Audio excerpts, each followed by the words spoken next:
Jadi kami diajak itu benar-benar, kenapa misalnya ibu-ibu, bapak-bapak tadi melihat ada orang-orang tua jompo yang dirawat oleh para santri, yang notabene santri itu bukan apa-apanya, mau gantiin pampasnya, di tengah anak muda milenial yang kehidupan hedonis seperti ini, lalu ada anak seperti itu gimana?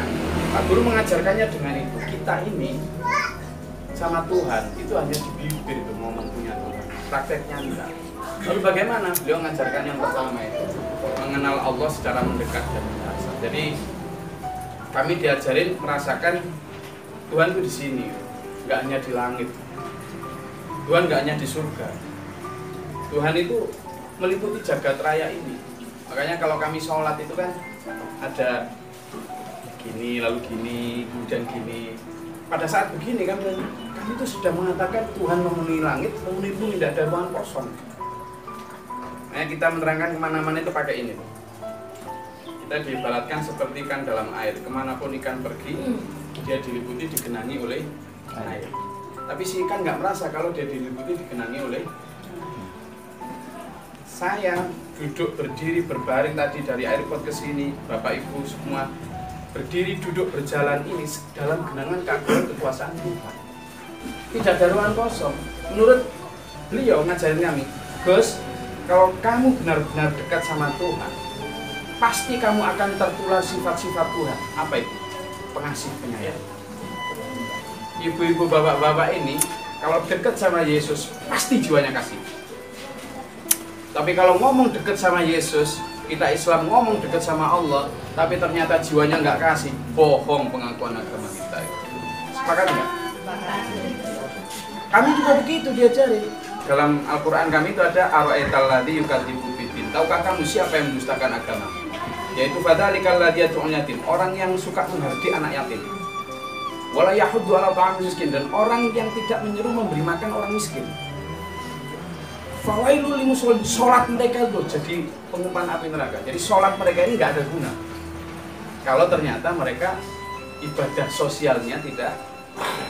Jadi ibadah ritualnya oke, tapi ibadah sosialnya nggak oke. Rajin Jumatan, rajin kebaktian, tapi ternyata sama tetangga nggak suka. Nah, ini yang ditekankan betul sama Pak Guru. Jadi tidak ada ruang kosong. Untungnya Allah tidak berbentuk benda padat. Kalau Allah berbentuk benda padat, kata beliau, kita nggak bisa bertempat. Misalnya air ini jadi es, kan nggak bisa berenang. Kalau Tuhan itu misalnya bentuk benda padat, alam ini dipenuhi Tuhan, nggak bisa bertempat. Nah, ibaratnya kalau saya penjual minyak wangi Pak Koco, lalu Pak Koco dekat sama saya, Pak Koco mesti akan mencium bau atau malah diolesi minyak wangi. Kalau kita dekat sama Tuhan, sifat yang paling dasar adalah kasih. Berarti kita akan pasti tertular sifat kasih. Kalau kita ternyata tidak kasih, berarti kita jauh dari itu prinsip dasar. Sehingga anak-anak di sini santri, teologi pertama yang mereka harus pahami adalah pelayanan berdasarkan ketuhanan. Itu. Jadi sehingga pelayanannya itu tanpa batas gitu. Keikhlasannya tanpa batas, kesabarannya juga tanpa batas. Batasan kesabaran itu mati. Enggak kok nanti kalau sudah kawin, enggak kok sudah enggak. Beliau juga ngajarin kami dalam interaksi itu seperti ini. Seperti melihat jarum dan angka. Sebelum jarum dan angka ada kaca, tapi saking beningnya kaca, kita nggak bisa melihat kaca, langsung melihat jarum dan sama. Antara saya sama si Koco, antara saya sama Suster Nasia, ada Tuhan di sini. Tapi saking suci beningnya Tuhan, sehingga mata biasa tidak bisa melihat Tuhan, saya langsung melihat Pak Koco, saya langsung melihat Suster. Padahal di sini ada, meskipun mata biasa tidak bisa melihat Tuhan, sinar iman mata hatilah yang merasakan keberadaan Tuhan. Kalau nanti kita sudah bisa begitu, kata beliau, saya tidak akan berani meremehkan Pak Koco. Karena kalau saya meremehkan Pak Koco, berarti saya sudah meremehkan Tuhan. Karena sebelum saya sama Pak Koco ada, saya tidak akan berani negative thinking sama Suster. Karena kalau saya negative thinking sama Suster, berarti saya sudah negative thinking sama Tuhan. Human relationship yang dijalin berdasarkan God relationship seperti ini, itu yang kita Jadi kalau kami nyebut hablum minallah, hubungan dengan Tuhan, itu hubungan transenden yang langsung ada hubungannya dengan hubungan sesama. Jadi singkat kata yang proyek besar pertama itu Pak, itu sesuatu yang sifatnya universal value, yang sifatnya sangat universal, dimana kami diajarin itu kamu bertuhan harus seperti itu.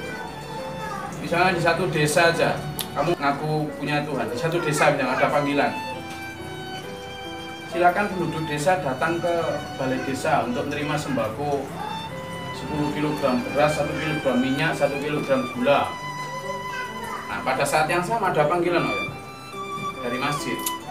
Silakan datang ke masjid untuk sholat jamaah zuhur, dapat pahala dari Tuhan. Kira-kira orang desa situ kemana? Bingkisan. Bingkisan. Jadi panggilan kepala desa lebih diutamakan daripada panggilan Tuhan. Kalau ada antrian iPhone terbaru dengan kebaktian, itu yang didulukan mana? Karena mungkin begini, orang berpikir simpel ya. Simpel. Ah Tuhan kok nang gereja kok nang masjid kok masih bisa. Tapi ini pemberian orang ini hanya saat ini kesempatannya. Mungkin kadang-kadang itu yang membuat orang akhirnya menyepelekan Tuhan. Ya kita tidak tahu, makanya dikatakan begitu kan segala sesuatu kan misteri. Misteri yang nggak bisa kita anukan juga. Bisa jadi sekalian berapa mungkin bisa jadi yang namanya Pak Lurah tadi tidak tahu nek wayai samaan gitu ya kan, tidak tahu. Ini halal begini kan yang anu, tapi kalau saya bilang kan sistem itu kita berbicara secara realitas ya dalam kehidupan, yang penting kita bisa menempatkan diri. Nah itu hanya komparasi sederhana. Komparasi sederhana di mana faktanya logika manusia itu lebih begitu. Iya, betul. Sesuatu yang sifatnya materi itu sering mengalahkan imateri. Padahal kita bertuhan itu imateri. Nah, yang kita maksud itu keseimbangan. Alam ini, air, udara, tumbuh-tumbuhan, sumber daya alam, inilah milik Tuhan. Kita rebut, kita cintai, oke, that's okay. Tapi Tuhan juga cintailah, rebutlah, dekatilah. Jadi ada keseimbangan. Ini kan enggak. Sumber daya alam kita rebut, kita cari, kita kejar, tapi Tuhan yang punya sumber daya alam kita abaikan. Nah, maka kejarlah Tuhan, kejarlah milik Tuhan. Artinya kalau kamu mencintai istrimu, ya cintai juga mertuamu. Ini kan tidak hanya mencintai istrinya, melupakan